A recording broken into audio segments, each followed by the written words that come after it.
Welcome back to another video. Dr. Tarcia Hubert here, and in this video we're going to talk more about graphing the secant and cosecant functions, but this time we're going to be graphing variations of those functions.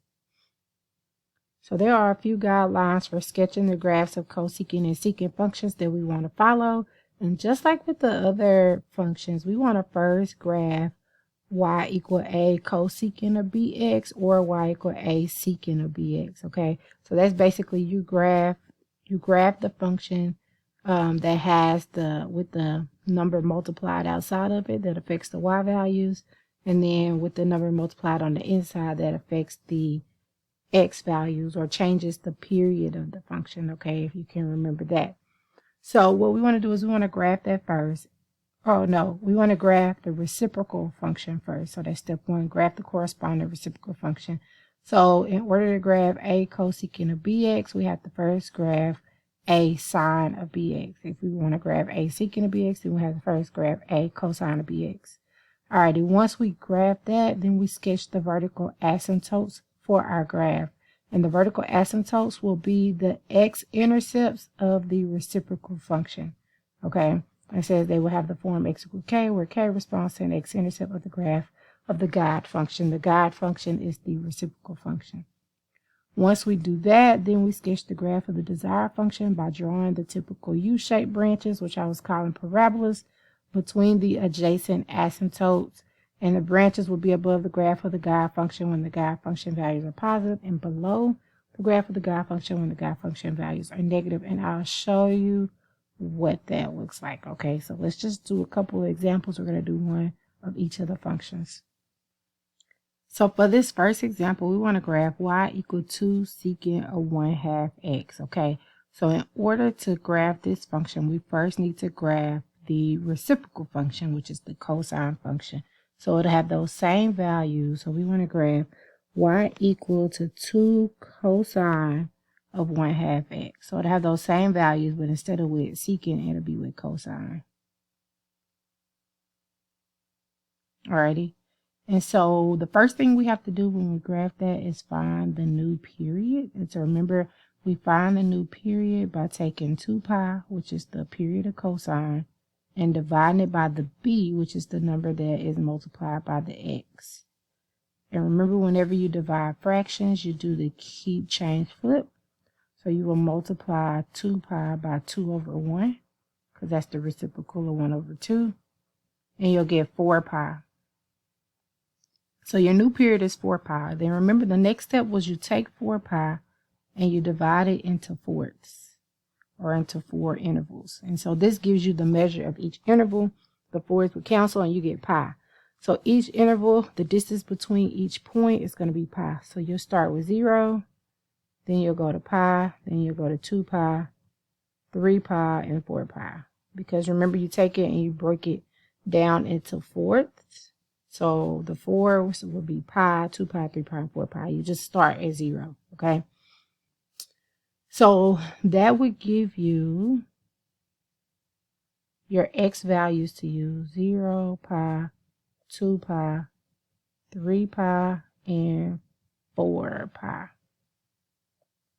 All right, that gives you your x values to use, and that's a pi right there. Yeah, I know it looks a little sloppy. Alrighty, so you will use those x values, and then remember, this 2 affects the y value. So if you think about the original cosine function, the original cosine, we have 0, pi over 2, pi, 3 pi over 2, and 2 pi. Well, the cosine of 0 is 1. The cosine of pi over 2 is 0. Cosine of pi is negative 1. The cosine of 3 pi over 2 is 0. And the cosine of 2 pi is 1. So those would normally be your y values. However, since we are multiplying it by 2, this is what we're really looking at. Since we're multiplying that cosine of 1/2 x by 2, then you take each of those values, each of these values, and multiply them by 2. So 1 times 2 is 2. 0 times 2 is 0. Negative 1 times 2 is negative 2. 0 times 2 is 0. And 1 times 2 is 2. And so these are the points that we want to graph in order to graph 2 cosine of 1/2 x. So on this next page, I'm going to put these points. So this is pi, That's pi. This is 2 pi. This is 3 pi. And this is 4 pi. And of course, here's 0. If I go back at 0, I have 2. So here's 1, here's 2. So 0, 2. At pi, I have 0. Here's negative 1 and negative 2. So at 2 pi, I'm at negative 2.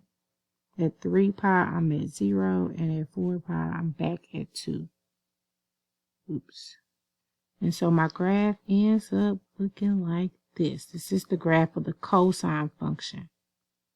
And I'm doing it with the dashed line because this is not what we're actually graphing. This is just the guide function. So we'll be here. We'll come back down here and it'll just keep going. So this is the guide function that we're using to graph the function that we actually want, which is 2 secant or 1/2 x. So now I will use those same values, 0, pi, 2 pi, 3 pi, 4 pi. And now everywhere there is an x-intercept is where I'm now going to have an asymptote. So I have an asymptote here. That's at negative pi. I have an asymptote here at pi. So since I have an asymptote at pi, that means it's undefined. I have an asymptote here at 3 pi. So that also means it's undefined at 3 pi. You notice at every odd multiple of pi, there is going to be an asymptote, all right? Now, the rest of the graph is sketched by making those u's in between each of these asymptotes. But the vertex of the u is going to be the same vertex of those maximum and minimum points of that cosine function. So here you see this is a maximum, so that will be the vertex of this u. Here you see the minimum, so this will be the vertex of that u. Here you see a maximum, so that will be the vertex of that u. And like there's a minimum here, so there will be another asymptote here. And that will be the vertex of that u. And it will just keep going. That same pattern, just alternating between up and down on those, what I call parabolas. So at 0, you have the point 2. At 2 pi, you have the point negative 2. And at 4 pi, you have the point 2. And so that's what your graph of 2 secant or 1/2 x would look like. So first we graph the reciprocal function. So the reciprocal of secant is cosine. So we graph 2 cosine of 1/2 x. And we graph that with a dashed graph. And then we use every x-intercept as an asymptote for the graph that we were looking for. And then we use every maximum and minimum point as a vertex of each of those parabolas. And so that's how you graph the secant function. If you have any questions whatsoever about how we graph this, then just go ahead and put them in the comments below. If not, let's keep going and look at the next example. So for this next example, we want to graph y equal 3/2 cosecant of x minus pi over 2. So in order to graph this one, we first need to graph the reciprocal function. And so the reciprocal function is going to be y equal to 3/2 sine of x minus pi over 2. All right. So technically we would graph y equal 3/2 sine of x and then apply this shift. Remember what this minus pi over 2 does to the graph? It moves the graph to the right pi over 2 units. But we're going to go ahead, because there's no period change, there's no number that you're multiplying x by, then we're just going to go ahead and take the original sine function. So let's look at our original sine function. We will have 0, pi over 2, pi, 3 pi over 2, and 2 pi. The sine of 0 is 0, sine of pi over 2 is 1, sine of pi is 0, sine of 3 pi over 2 is negative 1, and sine of 2 pi is 0. So we're going to take that original function and we're going to move all of the x values to the right. So we're going to add pi over 2. We're moving it to the right pi over 2 units. We're going to multiply, we're going to shift all of our x values to the right pi over 2 by adding pi over 2 to each of those. And then we're going to take each of our y values and multiply them by 3/2. because that is what that 3/2 is doing. It's affecting our y values that we get out, okay? So now if I start with this first x here, if I add pi over 2 to that, that gives me pi over 2. If I add pi over 2 to pi over 2, that gives me pi. If I add pi over 2 to pi, that gives me 3 pi over 2. If I add 3 pi over 2 to pi over 2, that gives me 2 pi. And if I add pi over 2 to 2 pi, that gives me 5 pi over 2. So now I've added pi over 2 to all of my x's. Now I want to multiply each of my y's by 3/2. So I'm starting here. 0 times 3/2 is 0. 1 times 3/2 is 3/2. 0 times 3/2 is 0. Negative 1 times 3/2 is negative 3/2. And 0 times 3/2 is 0. And so those are the values we want to graph in order to graph y equal 3/2 sine of x minus pi over 2. So here's my graph. I'm going to say this is pi over 2. This is 3 pi over 2. This is pi. This is, oh, did I get them right? I got pi over 2. Oh, pi over 2, pi, 3 pi over 2. 2 pi and 5 pi over 2. So this one should be pi. Let me fix that.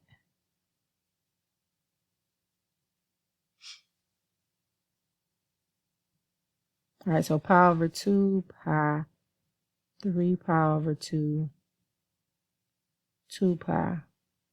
All right, so if I go back and look at my chart, at pi over 2, I'm at 0. At pi, I'm at 3/2, which is 1.5. So if this is 1 and this is 2, then 1.5 is going to be halfway between there. At 3 pi over 2, I'm at 0. And at 2 pi, I'm at negative 3/2, which is negative 1.5, which is going to be halfway between negative 1 and negative 2. And then at 0, so, oh, we have 5 pi over 2 on the graph. Also, 5 pi over 2 would be off. It would be here. And at 5 pi over 2, that would be back at 0. So the graph is looking like this. And then back here, you will be down back at, I mean, not negative 2, but negative 1.5. So it will come back down and then go back up and hit 0 again there. So you can see the wave of the sine function. So now to graph the cosecant function, we're going to have an asymptote at every x-intercept. So there will be an x-intercept here. There will be an x-intercept here. And then another x-intercept here. All right, if I use those same points in my chart, pi over 2, pi, 3 pi over 2, 2 pi, and 5 pi over 2, then I'm undefined. That should be 2. I'm undefined at pi over 2, 3 pi over 2, and 5 pi over 2. Then in each of those windows, I make parabolas using the maximum or the minimum point of the sine function. So there, that would be my parabola in that window, my parabola in this window, or U-shape. See, U-shape, which looks like a parabola, would be there, and then in this window, it would be here, and it would just keep alternating. And so at pi, I have the point 3/2, and then at 2 pi, I have negative 3/2. So those are points on the graph of that function, okay? And so that is how you would graph y equal 3/2 cosecant of x minus pi over 2. You will first graph the reciprocal function of that, 3/2 sine of x minus pi over 2. And then you will use the x-intercepts to make your asymptotes, and you will use the maximum and minimum points to sketch your little parabolas or your little u's in each of those windows.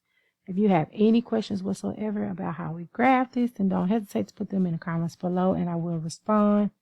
And you can also check this on your graphing calculator. I've showed y'all how to use Desmos.com plenty of times, so you can go in and check those. And if you haven't already, go ahead and hit that subscribe button, and I will see you all in the next video.